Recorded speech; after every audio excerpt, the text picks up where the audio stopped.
Hello friends, welcome to the new episode of my channel. আমি অরিত্র। এখন এই ভিডিওর মধ্যে আমরা কথা বলবো যে মিস্টার মিগম্যান বলে একটা ডকু সিরিজ নিয়ে, যেটা নেটফ্লিক্সে রিলিজ করে গেছে।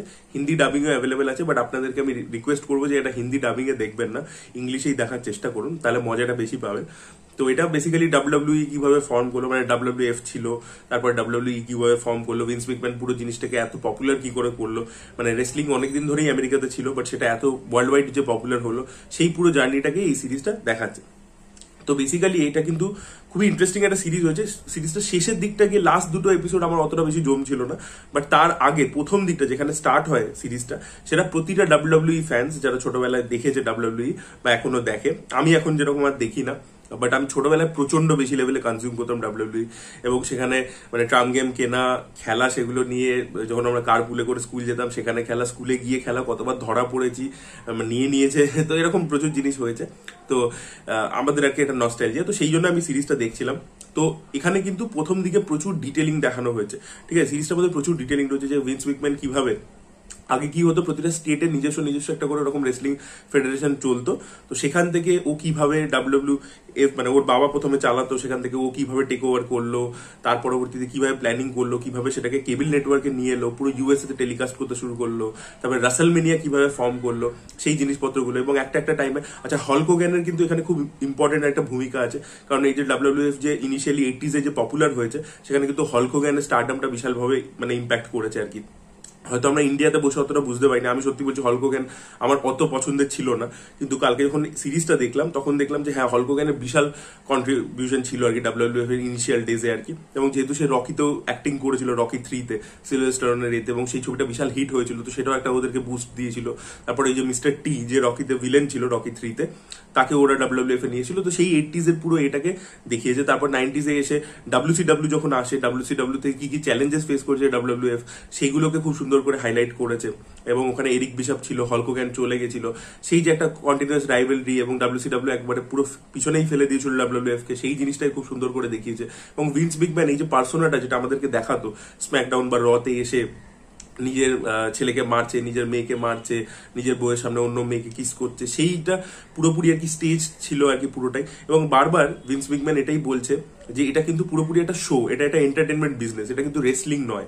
আমরা কিন্তু পুরোটাই আর কি স্ক্রিপ্ট করে একটা মানে অ্যাক্ট করছি, এনঅ্যাক্ট করছি, একজন ভিলেন, একজন হিরো, এইভাবে আমরা পুরো পোর্ট্রে করছি।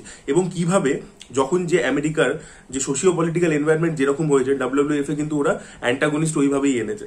আপনারা দেখবেন মানে ওখানে দেখানো হচ্ছে যে 80s এর সময় ওরা কি করছে, ইরান থেকে ভিলেন নিয়ে আসছে, তার পরবর্তীতে ইরাকিয়ান একটা রেসলারকে সেইভাবে প্রজেক্ট করছে যে সে ভিলেন আর কি। তো এইভাবে জিনিসপত্র তারা করতে গেছে। জাপানিজ, রাশিয়ান, এরকম রেসলার, মানে যাকে আমেরিকা এমনিতে পছন্দ করে না ওভারঅল পলিটিক্যাল সিনারিওতে, যেটা মানে বাজারে চলছে। এবং সেই সময় হলিউডের যে ছবি হতো, সেখানেও রাশিয়ানদেরকে, জাপানিজদেরকে, এদেরকে খারাপই দেখানো হতো, বা এদেরকে। তো সেইটা আর কি ডাব্লিউডাব্লিউএফ এর মধ্যেও সেটা রিফ্লেকশন আমরা দেখতে পেতাম, সেই অনুযায়ী রেসলার নিয়ে আসতো। আমি যখন, আমার মনে আছে এখন, ওটা দেখবার সময় আমার মনে পড়ছিল, তখন আমি ছোট ছিলাম।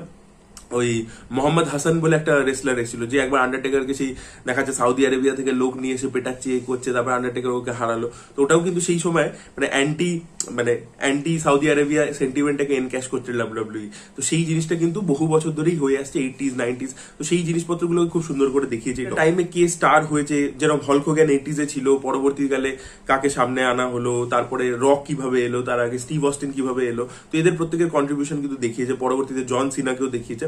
আমার যার জন্য খারাপ লেগেছে, যার আমি প্রচন্ড ফ্যান, সেটা হচ্ছে আন্ডারটেকার। তো আন্ডারটেকারের কিন্তু কন্ট্রিবিউশন সেইভাবে দেখানো হয়নি। মানে রাসেলমেনিয়াতে তো আন্ডারটেকার একটা টাইম অব্দি আনবিটেবল ছিল, তো তার পরবর্তীতে ব্রক লেসনার ওকে হারিয়েছিল।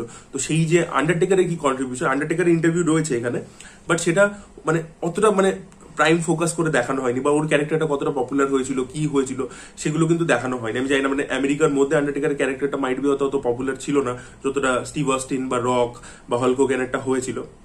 বাট ইন্ডিয়ার বাইরে স্পেশালি আমার পার্সোনালি আন্ডারটেকারের ক্যারেক্টারটা প্রচন্ড পছন্দ হতো। আমি ছোটবেলায় প্রচন্ড মানে ফ্যান ছিলাম আন্ডারটেকারে।